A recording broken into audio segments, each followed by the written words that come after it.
You want games like this, man. So you got to know you can win any type of way. I'm a little worried that he is feeling a little gun shy late in games because he's worried about getting flagged. DBs is you got to be one of the most confident guys on the field, man. Like I don't even think he think like that, man. It's you got to have a real sack on you, to say the least.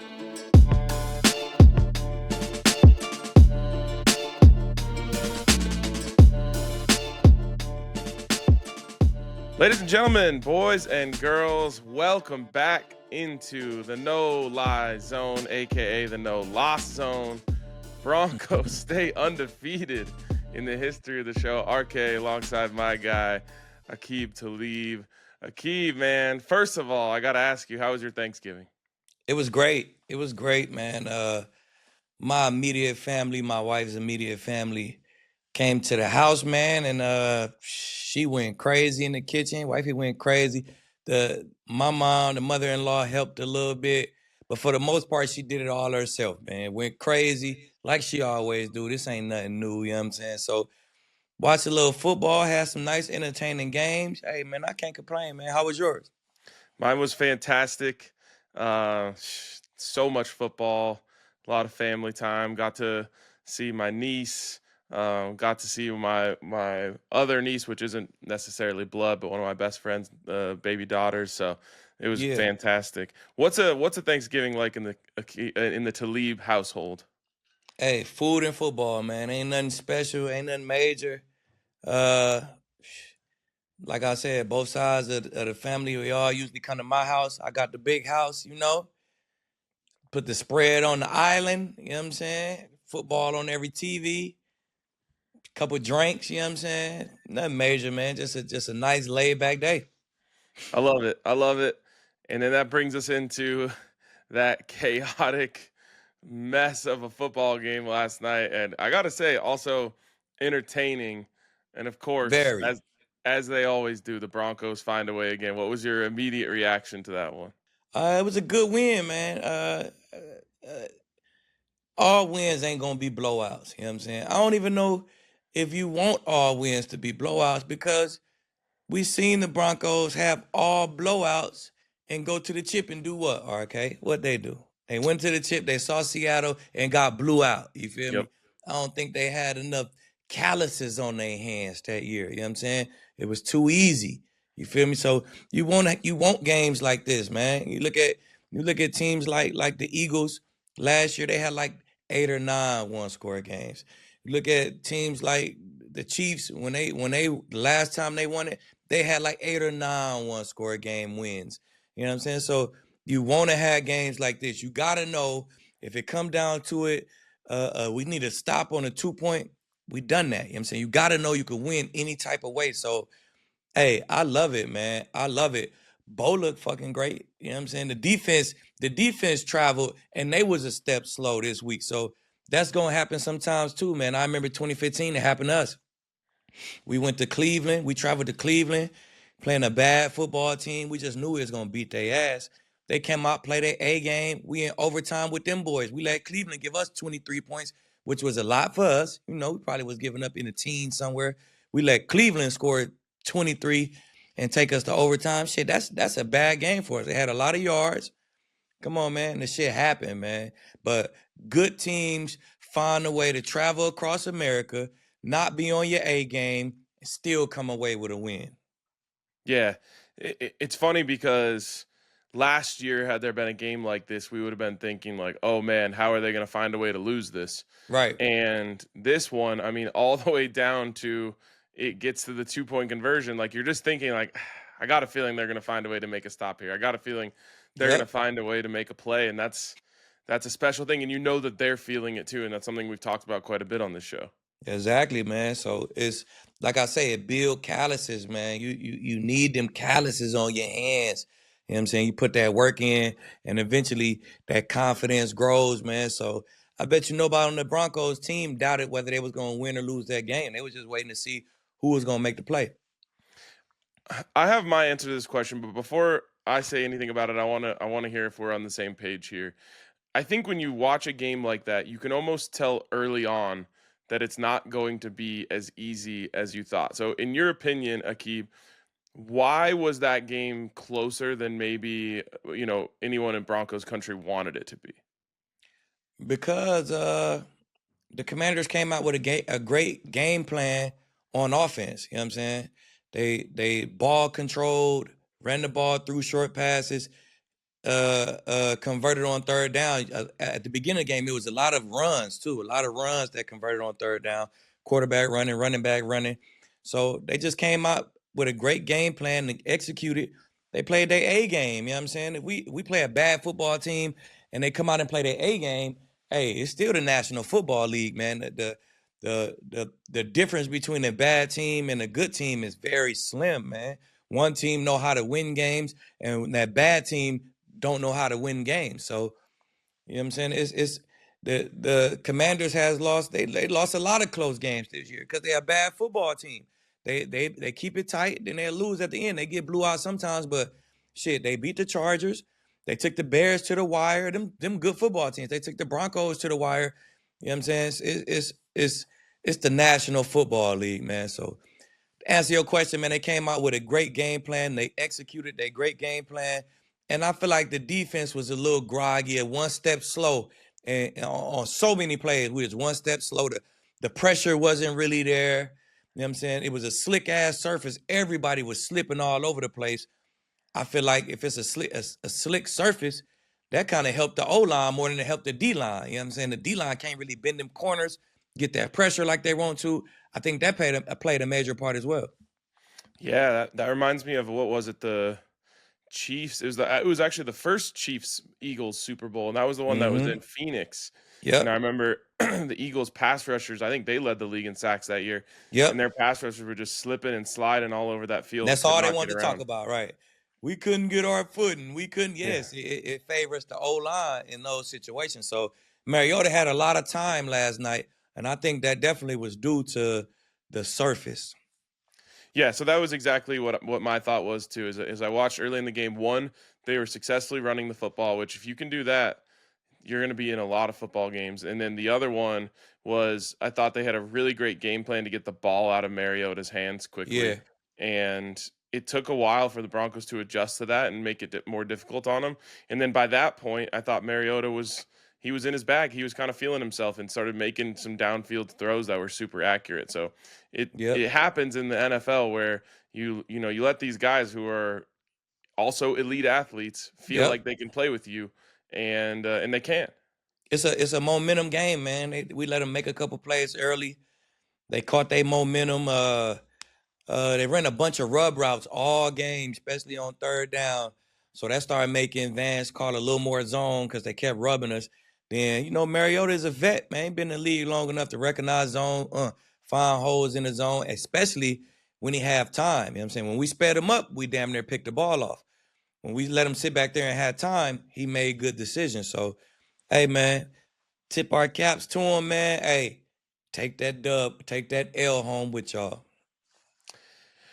We're on the same page today because you led me perfectly into my next question about the man beaters. They had a great Rolodex of man beaters that they were pulling out during that game, and it led me to thinking, like, are the Broncos potentially being a little too predictable in the third down, fourth down situations when it's kind of like, you got to have it, we got to have it, we're going to put our best thing out there? The offense knows that VJ wants to go man Yep. there. So on the fourth down in overtime, they run a rub. It was really well executed by Debo. They get it. And then the very next play, they run that cross the formation thing with the running back who goes across. Talanoa Hufanga gets completely caught up. If it's not for Nick Bonito, that thing is wide open. So do they maybe need to throw in a couple more zone in those plays because teams are so keyed in on man beaters? Man, I come from Wade Phillips defense. We playing, man. You know what I'm saying? What you have to do is you just got to work on your tools. You're gonna be a man. Now you know how teams gonna try to beat you. They're gonna try to rub route, try to do this. So now you got to get out there early. You got to have periods in practice where you work on your shit. How we gonna pass this off? How we gonna do this? Let's have different tools we can use so we confuse those guys. You know what I'm saying? And then of course you have to have some zones where we make it look like man, we line up exactly like man, then we come off. And I think we did that a few times when we put that double A gap pressure in. We always show man. Then sometimes we play zone, sometimes we play man. On a few of those, we just got a little too deep. One time, Singleton, he dropped like 4 yards behind the sticks, and they threw it like right at the sticks. He came up, made the tackle. I think it ended up turning like 4th and 1. They went fast and ran the ball. But like, we just got to work on our shit. When we showing man that we drop in the zone, we got to know exactly where the sticks are, so we won't drop past the sticks. You know what I'm saying? So it's just little stuff, man. You got to work on your tools. And I feel like we've been doing this for weeks.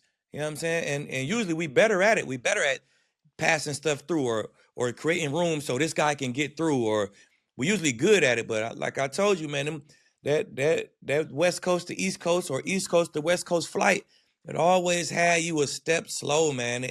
It got the Rams yesterday. You know what I'm saying? They was just a step slow. That defense didn't look nothing like it looked in no other game this season. It'd be that flight, man. Just be a little groggy, your time zone be off a little bit, little jet lag, just had you a step slow. So I'm going to blame it on the flight, because you look at any other game, we pretty much do the same shit, and it's successful, you know what I'm saying? So I'm going to just blame it on the flight, man. We was a little slow on our thinking, just one step slow on everything. By the way, what a play by Nick Bonito to save the game. Just heads up, truly though. One-handedly, single-handedly, figuratively, and literally save the game. And it's real heads up. Usually when that guy come across like that end want to chip, you thinking some type of run. You know what I'm saying? He come across, I got to box it and then play the run. He ain't touch it. He went right around and went straight to the quarterback. If he would have wasted any time hitting that run or trying to hit that run or stopping his feet doing anything, that would have been a completion. So just a heads up play by Nick, man. Say the game, man. Hey, that's what big time players do, man. They make big time plays, man. And, hey, they save games sometimes. Yeah. I mean, when it comes to like being a franchise pass rusher and, you know, a superstar in this league, which I think Nick Bonito is trending towards, those are just the little things that like people will remember, you know, especially in primetime. That's when kind of your star is made as a player. So for him to make that play on a night where he probably wasn't getting to the passer as much as he wanted to, right, to make a play like that to win the game is just one that like nice little feather in his cap as he goes on his journey to be a superstar in this league. Exactly, man. That's if you really think about it, that go as a pressure. You know what I'm saying? You got QB hurries when you make him get off his spot. You got QB hits. You got sacks. You got batted balls. All those go in that same category. You look on PFF, they go in that same category as pressures. You know what I'm saying? So, hey, man, another pressure. Him just doing what he do, man. Making a big time play, man, that saved our ass. Yeah, it really did. It did. Interesting kind of like celebration from the team last night. Like they were going crazy on the field. And when we talked to Zach after the game, he was saying like, yeah, Club Dub was going off. Sean Payton after the game said, because he was asked like, oh, like, do you feel good about this one or do you feel like you escaped? And he said, there's no escaping. We won. No escaping. It feels like there is a line somewhere though between like, we escaped like the Raiders game. I don't think anyone was like stoked after that one. Right. And then this one where like I feel like they genuinely were like elated to have won that football game, not relieved. Where do you think that line is and like what constitutes it? Man, it's too hard to win football games in the NFL, man. So I feel like no matter how you win them, you gotta celebrate them, man. It's too tough of a task to win. So some of them gonna be beautiful, like the Cowboys game, like the Bengals game. Some of them gonna be ugly, like the Commanders game. Some of them gonna be beautiful and ugly at the same time, like the Giants game. You know what I'm saying? So it is what it is. If you win the game, you celebrate. You know what I'm saying? Period. Whether you're a receiver and you had 0 targets or you had 150 yards, 2 touchdowns. If you win that game, you celebrate, man. You know what I'm saying? So I said it before, I say it again. One time we whooped the shit out of Nebraska at Kansas. It was 76 to like 18 or something. We scored every time we got the ball except for the first time. And shit, I gave up the 14 points we gave up. It was on me. Hey, when you don't have your best shit and you could come out with a win, you celebrate. You know what I'm saying? Simple as that. So our defense had a game. We could have had a game when our defense ain't have our best shit. We lost. We could be talking about something else. So when our defense don't have our best shit and we win that game, we able to win that game. That's a sign of a good team, man. Bo came out and did his shit again, man. A great drive at the beginning of the game. A great drive in the middle of there. A great 2-minute drive before the half. We come out after half. Our defense let them come down and score. What Bo do? Answer with another great drive. 3 third-down conversions on that drive. Start out in the fourth. Come out overtime. 3 plays, 4 plays, touchdown. His best shit. You know what I'm saying? Fine. We get Evan Ingram going in the midst of it. You know what I'm saying? So you just look at the positives, man. I'm with Coach on that, man. And he said it was a lot of smoke because we got the smoke machine, and it was very loud because we got the sound machine. Hey, very loud, man. You celebrate them all. You know what I'm saying? What would we look like putting down this win when Bo had another dog-ass game? You know what I'm saying? To me, Bo looked very comfortable. That was a dog-ass game to me, in my opinion. If we would have been running the ball and played defense that game, while Bo playing like that, we fuck around and score 40 on them. You know what I'm saying? So, hey, man, you can't put it down because then we putting down that Bo performance. Speaking of smoke and loud, we have a new partner here on the show. I heard. So if you want to be smoking that loud, then you got to hit up our friends over at Strawberry Fields Cannabis, man. Shout out to them. First partner on the show. We really appreciate them. They will always have that title, and we can't thank them enough. They've got locations all over the state: Denver, Pueblo, Trinidad, Downeyville, all over the place. So if you're driving through Colorado, you're going to pass a Strawberry Fields. Premium flower, vapes, edibles, topicals, and more. They got deals every single day, so make sure you join the loyalty program because they're always coming up with new stuff, including right now. If you make a purchase of over $75 at the Denver location, you'll be entered in for a chance to win a pound of flour for just $16. Man. Which, should last you a while. Deal of a lifetime. Yeah, deal of a lifetime right there. Plus, no matter what you get over there, you can use the code DNVR for 25% off your entire purchase from now until 2026. Of course, you must be 21 and over with a valid ID to purchase. Check out strawberryfieldscannabis.com for more information. That's dope, man. Strawberry Fields, you know what I'm saying? Only on the No Lie Zone podcast, you feel me? We could be sponsored by Dog Ass Dispensary. You feel me? Go. You know what I'm saying, man? Gotta pull up the Strawberry Fields, man. Go get your mind right. Ease your mind. That was some stressful shit last night, right? Go ease your mind. Just go ease your mind. Pull up the Strawberry Fields, ease your mind, man. Just turn your car, maybe at home into a little club dub of your own. Hey, what Sean say? A lot of smoke. Yep. Very loud. Very loud. A lot of smoking, very loud. All right, you mentioned a little bit about Bo Nix, and I kind of wanted to talk more about this kind of season he's having in that overtime. The overtime to me was perfect. I mean, it literally was. He goes 4 for 4 for 71 yards in overtime. They score in 5 plays, 4 straight passes. They get down to the 5-yard line. They run it in on the very next play. That is franchise quarterback shit right there. Hey, it was clockwork, man. It was beautiful. You know what I'm saying? It was by far my favorite drive of the game. Mainly because he was 4 for 4. It was perfect. We scored the touchdown straight out the gate in overtime. But mainly because we got Ingram going, man. Ingram hit him with the jerk route, worked the shit out of my guy, Bobby Wagner. Worked him, you know what I'm saying? And I think we could do that more, man. Whether they playing man, he a mismatch. If you play zone, in a sense, if you play zone, once a guy come in your zone, you got to guard him. He still could work them big guys in zone, man. I think we finding something. We found something all game because he was working on the drive on the drive out of halftime as well. But that last throw to him, I just felt like it was designed for him, and it hit. He got to show his yak, his catch and run, and man, I see a lot of that going forward, and that's a great thing to have getting into the tournament time. Absolutely, yeah. I mean, we've been waiting to see Evan Ingram play like that. And you mentioned the yak, like that's his thing, man. For a Yep. tight end, the way that he's able to accelerate when he gets the ball in his hand and how difficult he's to bring down. It was clear that they wanted to get him involved in that game plan last night. He ends up with 9 targets. The Yep. first 3 were drops or inaccurate passes. The last 6 they connected on for I think 79 yards. So Yeah. huge performance, and one of those things that you just think to yourself like, oh, so they have that as that they can turn to as well, because Exactly. they have not run the ball well since JK went out. But if you can add a new kind of weapon into the fold Right. here to make life easier for Bo, that's going to change things. Bo Nix this season when trailing. So the Broncos have now trailed technically in all 12 games.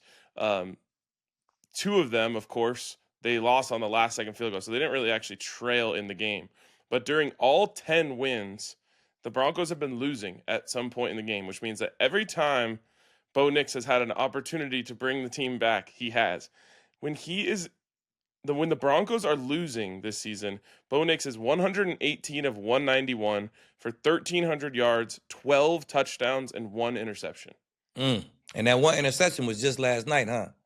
No, they were up We was up. 2014. We Yeah, was up then. Oh yeah. So hey man, it don't get no better than that, man. Like I said, Bo give you his best shit when it's needed. You know what I'm saying? Some quarterbacks give you their best shit and blowouts, and when it's needed, they don't got it. You know what I'm saying? If you ask me which one would I want, give me the quarterback who give me his best shit when exactly when we need it. You know what I'm saying? So hey, that's a skill to me, man. He know how to lock in. He got that clutch gene in his body, and it shows with the numbers that you just said right there. So I'll take it, man. It is what it is, man. Some people say, oh, it's too close. Some of that stuff is going to run out. Well, it ain't run out for Pat and them. They went all the way to the Super Bowl last year. It ain't run out for the Eagles last year. They had all those one-score games. They won the Super Bowl last year. And you can just keep going on and on and on and on, man. Winning one-score games, coming from behind is not a negative thing. It's a positive thing. That means your team believe. That means your quarterback believe. And the more you do it, the better of a football team you are, because you just start to believe, and it's a momentum league, man. Once you catch that momentum, shit don't matter if we down 19-0 in the fourth. We're gonna be like, all right, y'all, here we go. 3 straight touchdowns, 3 straight drives. We can do this shit. And it's gonna be real because we already done it. Okay, you know what I'm saying? So it is what it is, man. We got a couple blowouts in there, Bengals, Cowboys. You know we could blow some teams out. Hey, when we gotta win, Bo gonna give you his best shit. Simple as that. Yeah, I feel like it's like a thing with boxers where they'll say like, yeah, I got to take a punch early in the fight just to wake me up and make me feel like I'm in there. Like there's been Mm-hmm. quarterbacks who say like I like to feel that first hit of the game just to remind me like Yep. that I'm out there.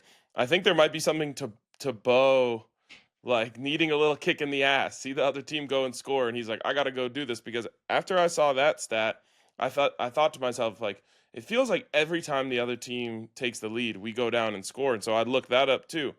Broncos have had 19 possessions this season, immediately following a score that put them behind in the game. In those drives, Bo Nix is completing 70% of his passes for 457 yards, 3 touchdowns, and no interceptions. 5 of those drives, they scored a touchdown to take the lead.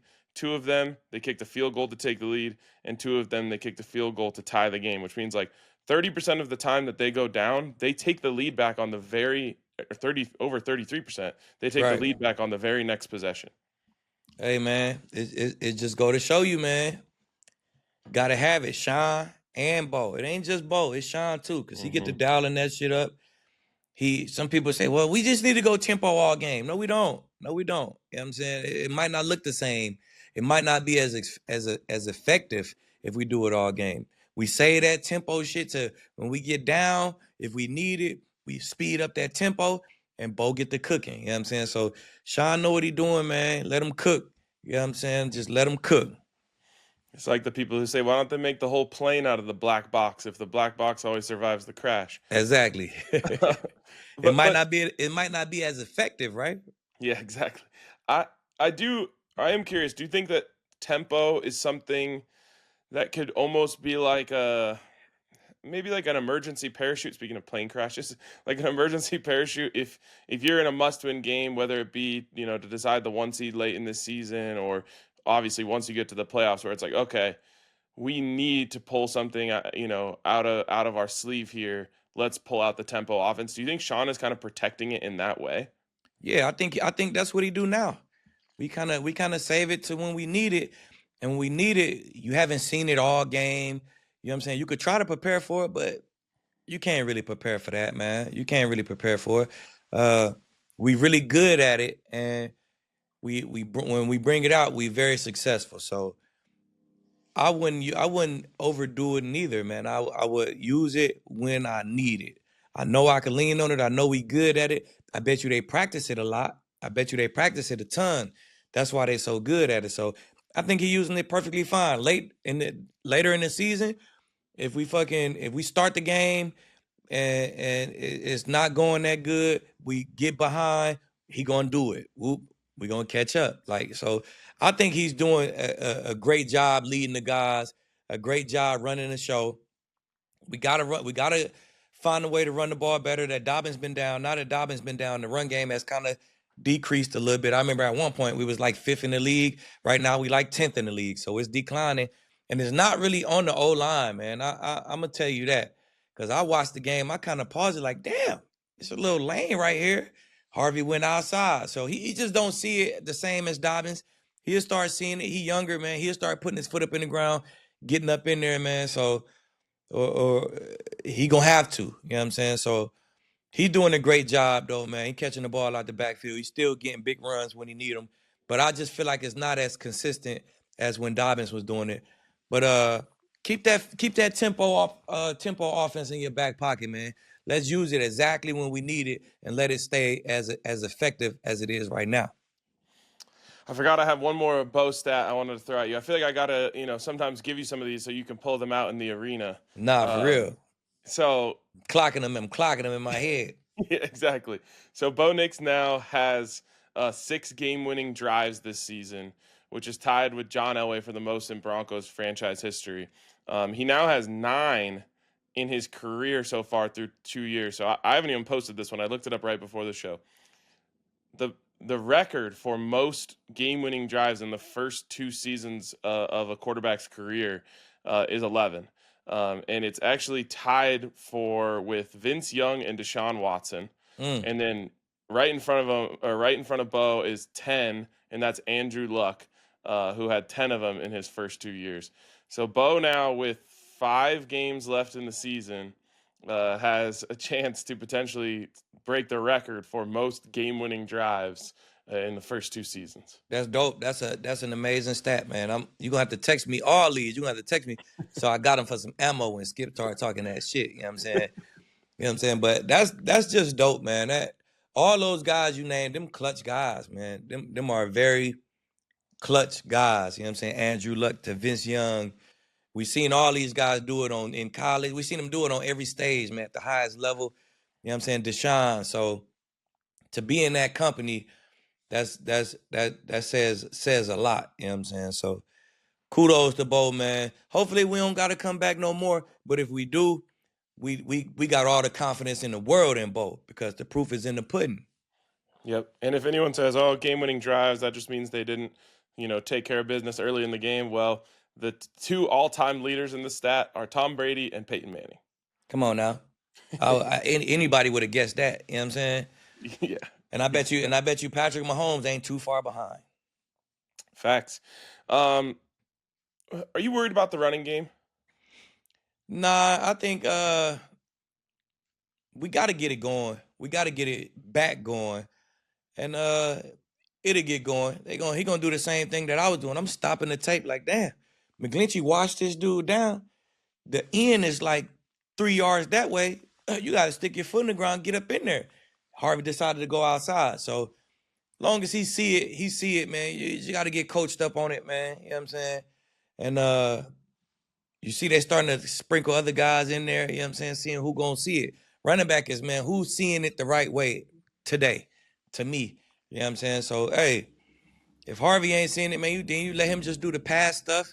put somebody in there who is seeing it. You know what I'm saying? So I wouldn't say I'm worried about it. I wouldn't say I'm worried about it because Sean got ways to extend the run game, like making it look like a downfield pass, getting that one blocker out there, throwing that to Harvey. It's like a little swing screen. He used to do that shit with Reggie Bush all the time. You know what I'm saying? So he got ways to extend the run game. And last night we hit on a couple of those. They were just extensions to the run game. So if you take those yards from those little screens, them swing screens and stuff like that, add them to the run game, then we'll be well over 100. You know what I'm saying? So he got ways to throw the ball and on a run down and still be successful. So the run in itself, Harvey gonna have to see it a little bit better. Simple as that. And I think he will. More reps he get, the more tape he watch on it, I think he will. You know what I'm saying? He got to once you get all the reps, you start to see like, all right, if this dude in this, he lined up in this tight six, McGlinchey gonna block him like this on this play. And you just start to see that stuff and see it over and over again. Know where your lanes and know where your cuts gonna be at, man. So it'll get better. Do you lean though towards just keep giving RJ opportunities and hope that kind of it clicks for him, or would you be interested in potentially going and finding a veteran running back who you know has seen it and is going to see it well? I mean, they could shoot their shot at that, man, but I don't really know who out there right now. Ain't too many guys out there, in my opinion, right now. But Not. I feel like Harvey brings so much to the table. If it's first down and it's a rundown, we play action it, and we hit him with a check down. He just brings so much to the table catching the ball. I want him out there. You know what I'm saying? I would roll the dice with Harvey. You the guy. You know what I'm saying? Be a little bit more productive running on these early downs. Keep doing what you're doing in the pass game, man. So I think he brings so much in the pass game that he can kind of make up for it, like I said. All right. I think last Broncos question I have here before we talk a little bit about Shedeur. I'm sure you noticed it. A healthy Riley Moss all of a sudden is on the sideline, and Chris Abrams-Drain was in there for a series. I saw What did that. you think of that? I think he just gave up the deep ball, right? To Debo, I think. You know what I'm saying? No, I think it was actually right after he made the great pass breakup on the sideline. So he went out and then he came back in. Yeah.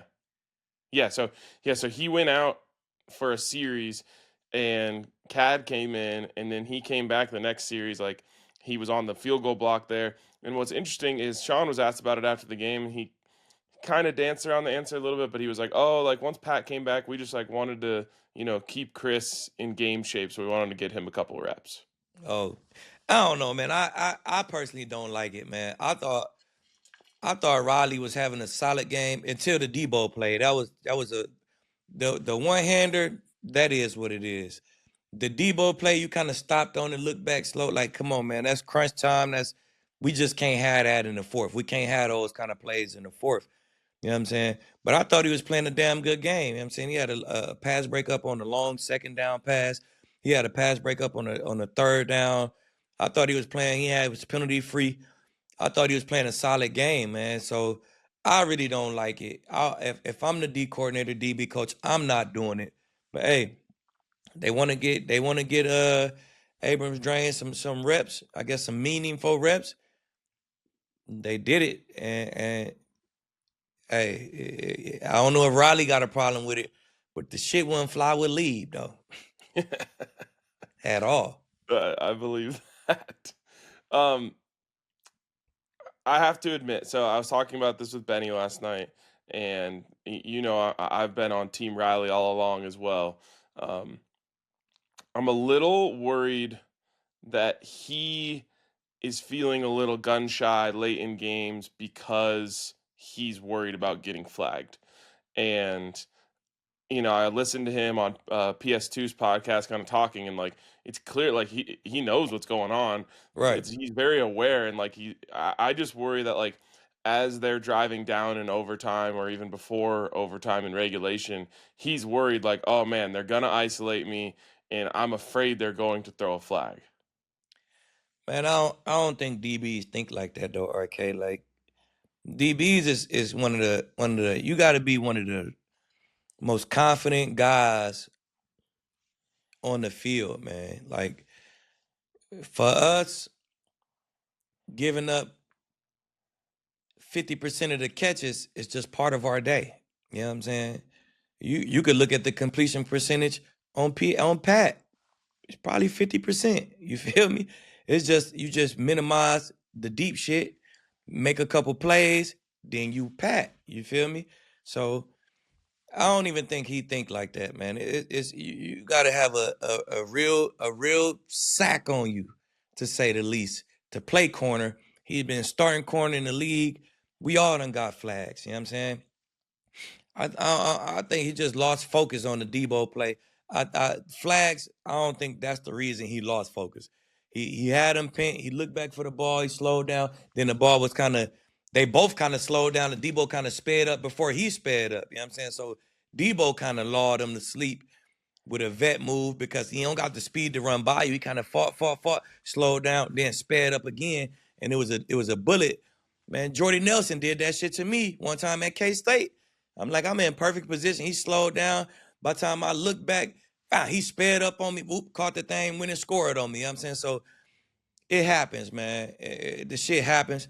I don't think he really concerned or the flag's gonna be in your mind, but I don't think you're like, oh, I can't get a flag on this play. Like as a DB, man, it's DBs on the bench who just confidence is just through the roof.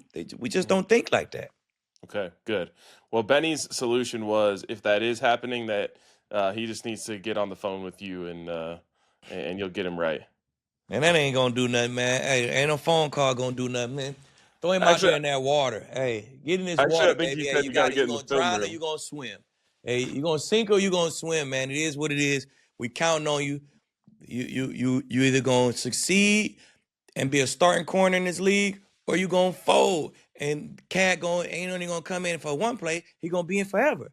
You know what I'm saying? So hey, it's a stand-up position, man. It's a results-based position, just like everything else, man. You know what I'm saying? It is what it is. Don't worry about the flags. Sometimes who cares? Let them call a flag or two, bro. We gonna play the way we gonna play. It is what it is. Yeah. And to his credit, no flags last night. No flags last night. It's PAT. You see, I got the pad on today, sitting a little low. I don't know what's up with my setup. My dog Germ ain't here. But you know what I'm saying? Welcome back, Pat, baby. It was good to see you back. You know what I'm saying? Hey, we need you in there, man. You just neutralize shit, man. You know what I'm saying? Just neutralize shit, man. I love it. Speaking of trying to lull people to sleep, Terry tried to do that on him You see down on him? the goal. Strap. Nothing. Strap. Ain't work at all. He caught a couple slants. He caught the rub slant. He caught another little slant. Hey, man, we ain't worried about no slants. And that rub slant for the touchdown, that's a flag. The ball was on the 4-yard line. He got contacted at the goal line. That's a fucking flag, bro. Like, you know what I'm saying? Everybody talking about the tripping, that flag swayed the... That's a flag. The touchdown shouldn't even count it because that's a pick. You know what I'm saying? Yeah. So come on, man. Then we ended the game with an interception, but I mean, I guess a fungal was there a little bit early, but yeah, come on, man. Hey, man. He going to the he attacking the football, man. Come on. Facts. All right, let's move on here and transition to talking a little bit about Shedeur. His first start at home. It's a little bit up and down, tough conditions out there, windy game. Yep. What did you think? Man, I thought he did a great job in the first half, controlling the game. He had 4 possessions in the first half. One of them was a touchdown. I think 2 punts. One of them, they was on the 20-yard line. They went for it on 4th and ran a dive. Like, come on, bro. You got one of the top defenses in the league. You feel me? We up. We winning the game. Just take your points, bro. Just kick that field goal. That's positive. Now you going to halftime. Out of 4 drives, we got 2 scoring drives. That's positive. That's what you want to just keep it positive, keep it close, give ourselves a chance to win. Then in the second half, if we win it or the Browns is winning 10-8, and you decide to go for it and on 4th and 1 at your own 30 in your own territory, backed up with this defense again, just punt the ball. You know what I'm saying? And then not only do you decide to go for it, you take Shedeur from under center, let Fannin Jr., who probably took at the max 7 snaps all week. You feel me? He fumbled a snap, you get him the ball, boom, 17-8. You feel me, or whatever. Like, come on, man. Yeah. It's just not. We didn't do a good job. They didn't do a good job, man. I keep saying we because I'm Team Shedeur. You feel me? You can't lose the momentum. If not, Shedeur fumble, if he running around behind, whoop whoop, taking sacks, and he losing the momentum himself, that's one thing. But if the coach going for it on fourth, losing the momentum, then a couple possessions later we drop the punt, give them the ball again in their own territory, they go score again. That's 23-8. Like, Shedeur didn't contribute to losing the momentum for the Browns. You know what I'm saying? Simple as Yeah. that, man. When he controlled what he could control, only thing he didn't do was hit Judy on that ball on the first possession that would have started off 7-0. That's the only minus I give him. Wind, no wind, rain, sleet, 100-degree weather, altitude. Find a way to. We got to strike. We got to strike the band up right there, Shedeur. You know what I'm saying? Strike the band up. That's gonna give us the momentum right there. So that's his only negative for me. One of those, he had 3 sacks. One of those sacks was when it's 23-8. He's just trying to create something on fourth down. Where he gonna throw the ball away, or you know what I'm saying? 2 of them, he was kind of holding the ball, but hey, man, that's 2 bad sacks out of the entire game. The coach got to do better, man. The coach got to do better. Lean on that defense, man. Lean on that defense. Let them throw the ball around a little bit more. We run, short pass, punt. Like, let them throw the ball around a little bit more, man. I'm just not with the game plans for real. I don't really like the game plans. I don't really like the going for it on fourth when you got that defense. I'm gonna take my points, ride with my defense. I'm gonna punt the ball, ride with my defense at all times, man. So that lost us the momentum of the game. Yeah. I found myself wondering what I did to deserve having to watch and root for the Browns.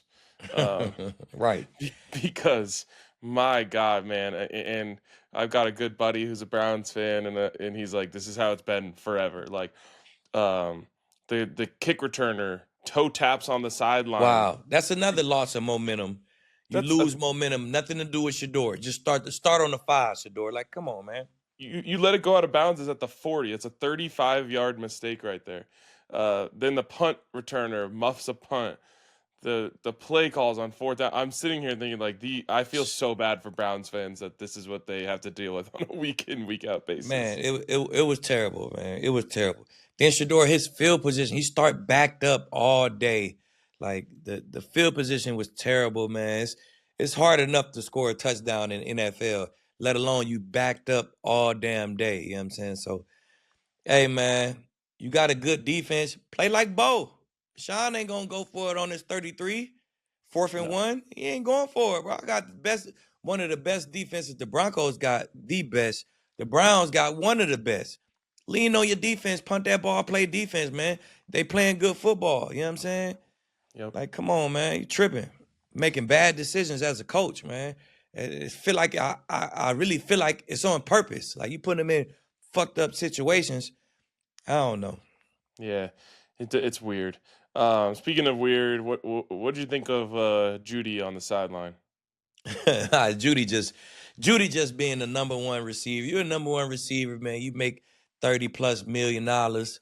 Hey, you got a problem with everything except for 100-yard, 2-touchdown game. You feel me? So rookie quarterback, vet quarterback, man. Number 1 diva receivers gonna be number 1 diva receivers. So hey, Shedeur, no, he done dealt with it before. It just come with being a starting quarterback. So hey, it is what it is. Judy gonna do that. Ain't nothing gonna stop him from doing that, no matter who the fuck the quarterback is. Simple as Yeah, that.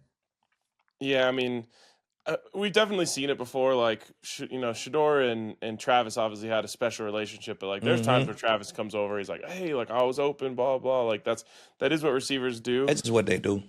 It just it.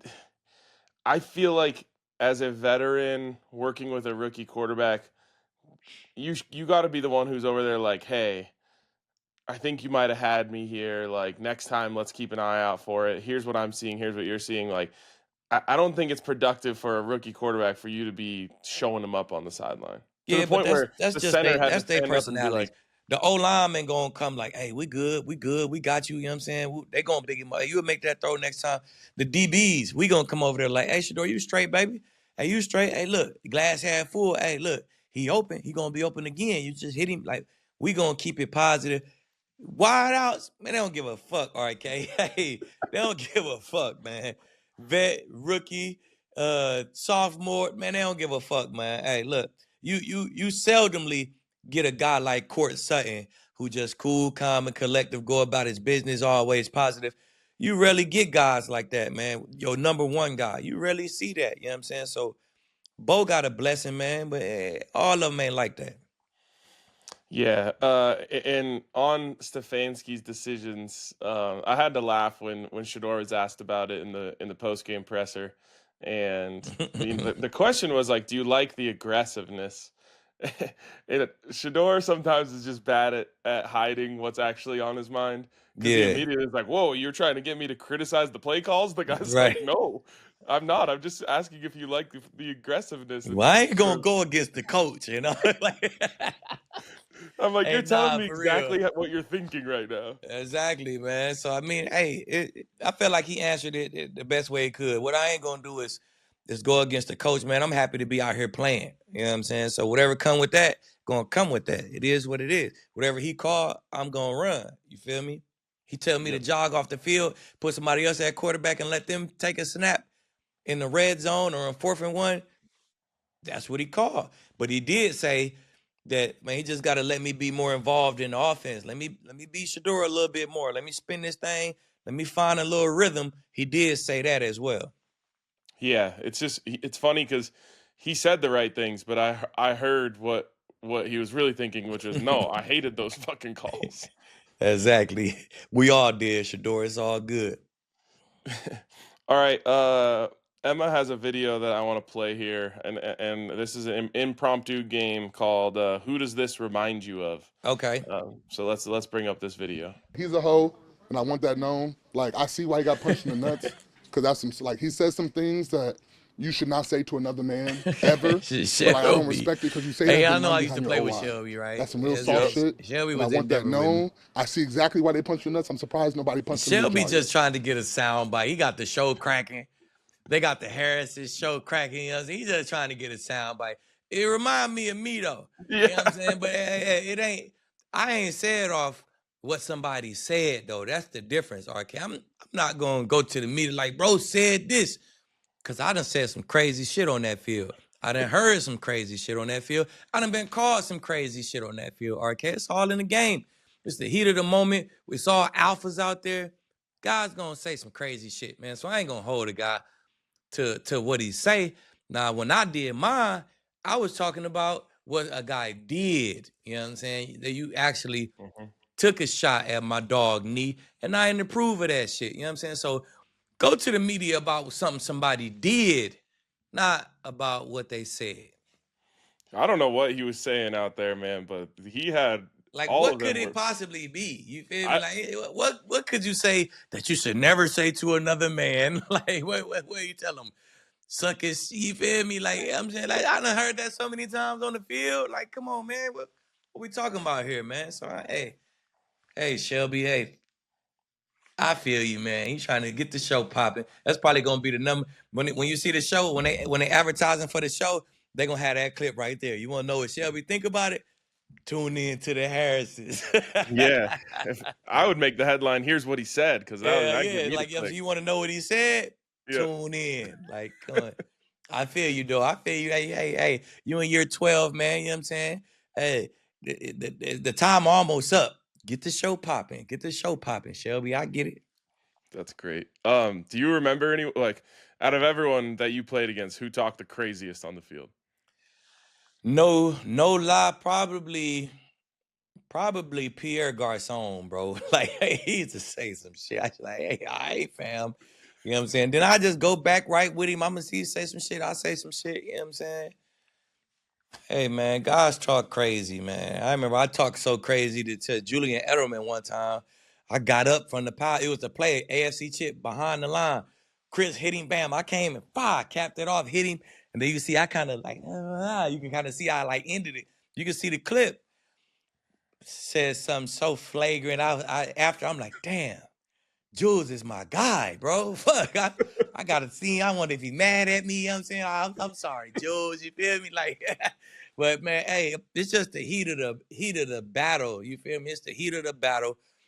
I don't mean it. You know what I'm saying? People done said shit to me before. They probably ain't mean it. We just in the heat of the battle. It's a football game, but in a sense, it's really like a fight. We really feel like we out here squabbling. Like, you know what I'm saying? Play after play after play. It's like a fight, then a fight, then a fight.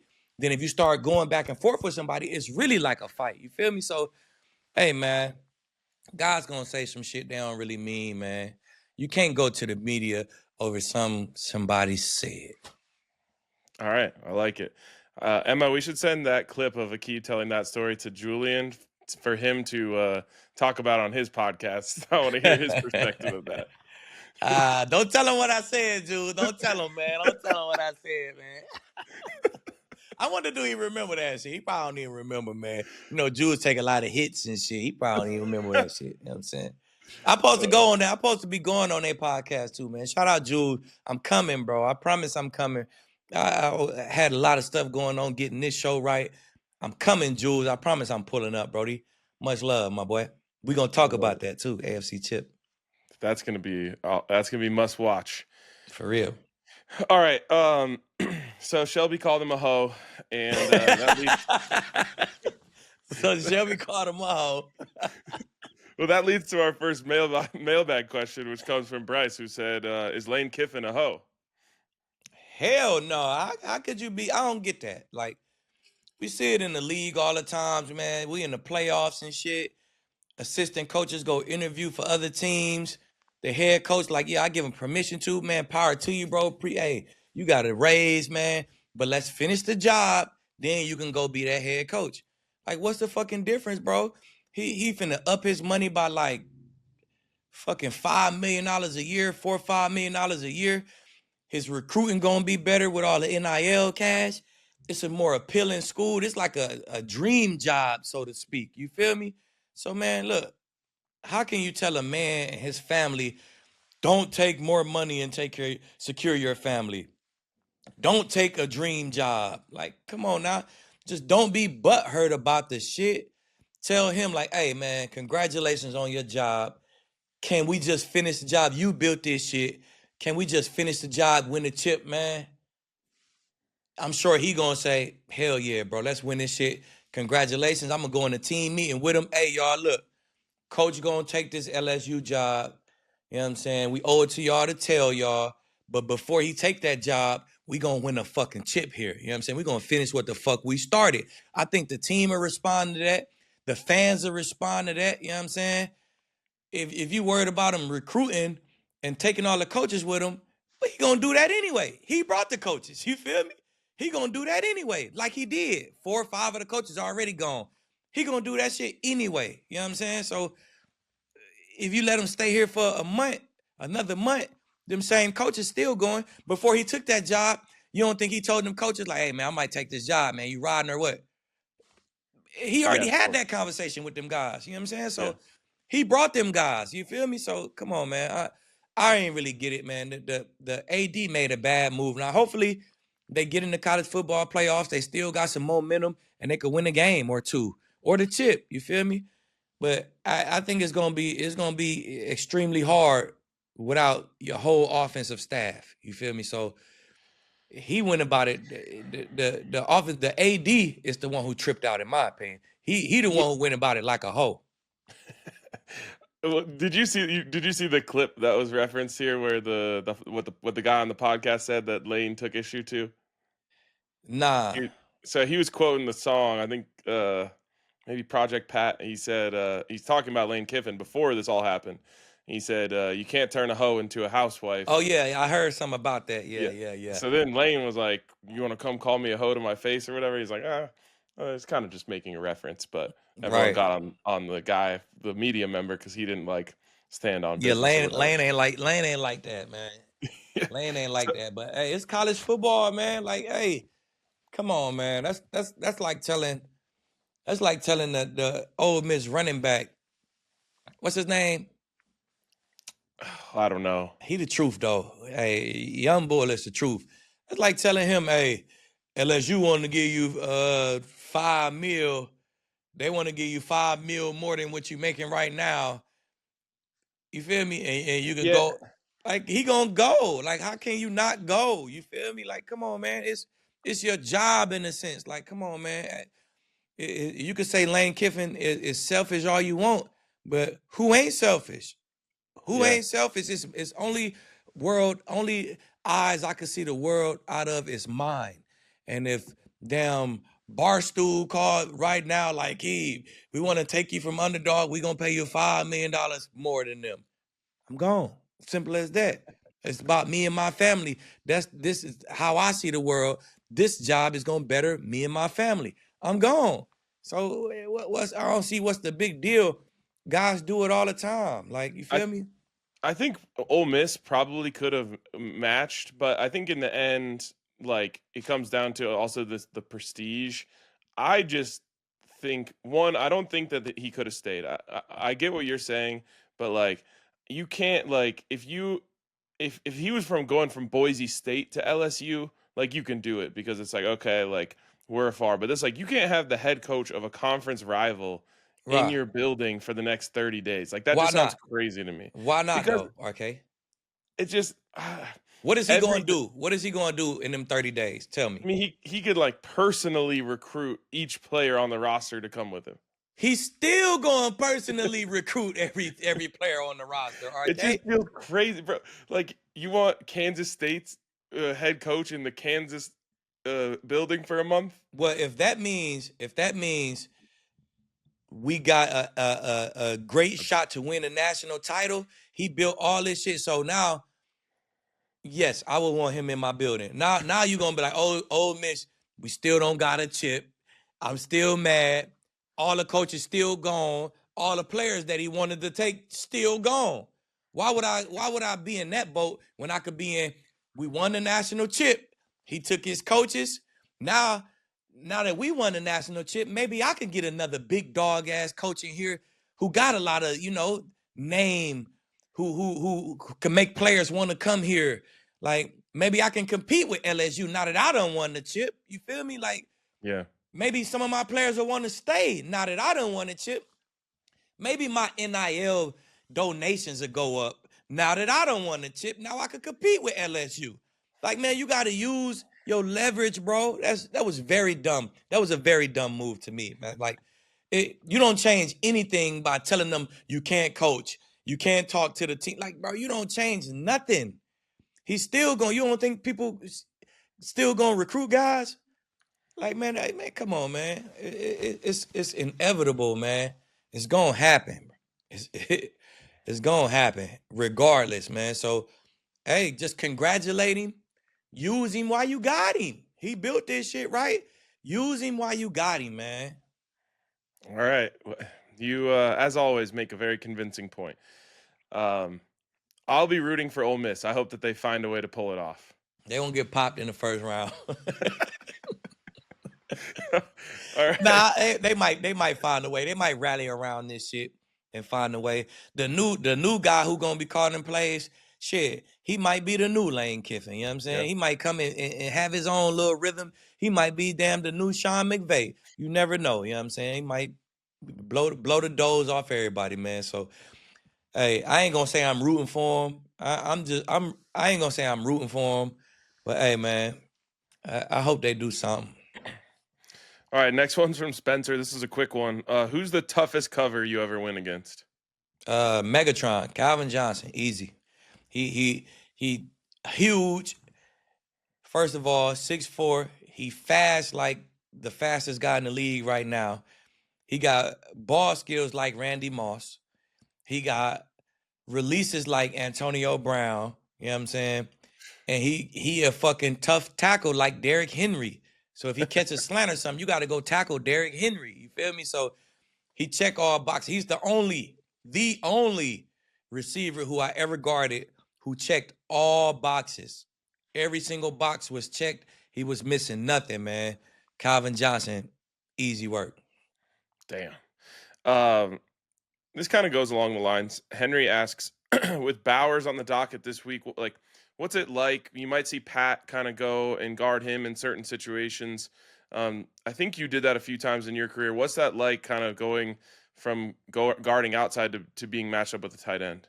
It's different, man, because now you essentially play like a dime. You essentially like the dime. Like I did it against Jimmy Graham one time. Damn, who was the Dolphins tight end? Bill put me in the Dolphins tight end one time. He was going crazy. Damn, I forgot who it was. He was going crazy. I went inside guard him one time. A few people, man. I done went inside guard Gronk on a couple packages when I was with the Broncos. So now that you the dime, now you got to be in the run fits and shit. You got to be ready for that ball to get ran at you. And that's probably going to be the answer to it. They see you in that box. Every time we see him in the box, we're going to run right at him. See if he want to play dime for real. So that's really the only difference, man. It's really easy to guard them tight ends. They big and they athletic, but we used to guarding the best of the best on the outside.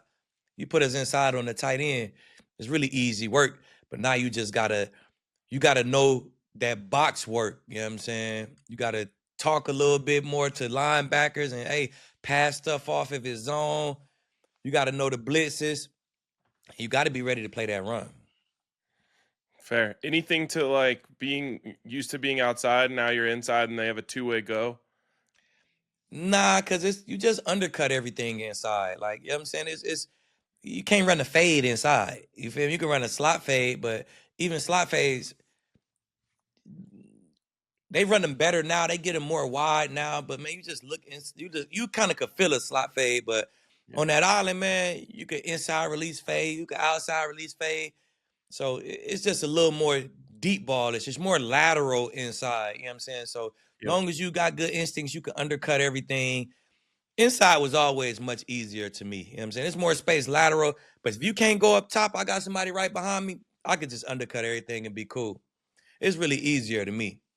I like it. I like to see you and Chris debate that. I'm sure you have. Chris, no. Because you see when Chris went outside, it was a little bit different. All right. Last one here from Jake, who asks just your thoughts on the wide receiver group right now with the Broncos, and if you think they could be doing more to help Bo. I think they're doing a great job, man. He finding that rapport with Frank, you know what I'm saying? Pat coming alive, the young rookie, he coming alive, man. He making plays here and there. We getting Ingram more involved, and Sutton is Sutton. Court is Court, you know what I'm saying? He the guy. He gonna demand the attention. As soon as you don't give him the attention, he gonna catch hella digs, hella deep balls, come across the middle, man. He catch all routes, man. So I love what him and Franklin is building. He becoming a real number 2 guy for him, you know what I'm saying? And a lot of third downs, Pat get the attention, so he been going to Frank a lot lately on them third downs. So I like what they got going. Like I said, you see, we said all that talk about, you know what I'm saying, bring a new wide out, man. Boop, Shaheed go to Seattle, and what'd he do? You ain't heard his name yet. Because it ain't like DB, man. DB, you trade him to another team, he get that playbook fast, he go out there and just be himself. Offense, you got to learn the lingo, you got to learn the quarterback, you got to get the time. It's just a lot that come with it. So I'd rather just have the guys who Bo is comfortable with right now. And when they play they A game, all those guys are good enough. Especially getting Ingram more involved. If Ingram could get 9 targets and play the way he just played, oh man, I'm really good with our wideouts. Love it. All right, that is all we got for today. This was a great one. For sure. Appreciate you, Aqib. Raider week. I think the Broncos owe us an easy one. Yeah, Raider week, man. I hope we blow them out, man. You know what I'm saying? We need my dog Ufunga, bro. Balling his ass off, man. Get one of these picks. You so close, bro. You so close. He gonna get a pick. I'm gonna put it out there. Ufunga gonna get a pick this week, and I'm gonna just come with the Ufunga next week. You know what I'm saying? Next Monday, I'm coming Ufunga on me right now. You know what I'm saying? I'm coming with the Ufunga jersey for sure. Welcome back, Pat. P2. Welcome back. Welcome back, Pat, man. 9. We got that 9 on our chest next week. He gonna get a pick. I'm talking it up right now. When you that close, it always happens. There it is. That's all we need to say. We'll see you guys next week.